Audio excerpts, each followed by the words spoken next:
Mag-almusal, mga friendship. Dahil ang ating kape, black coffee.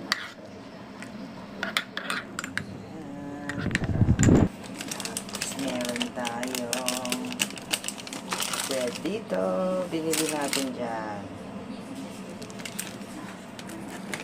So yun sa mga friendship, ito try natin itong kanilang chasiu bao.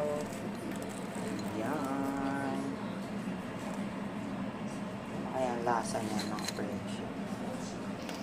Crunchy yung ano niya, outside yung mga friendship. Yun yung kanyang palaman.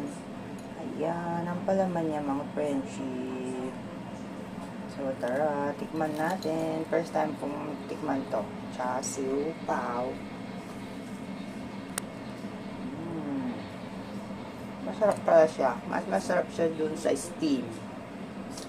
Tara, mag-almusal na tayo, mga friendship.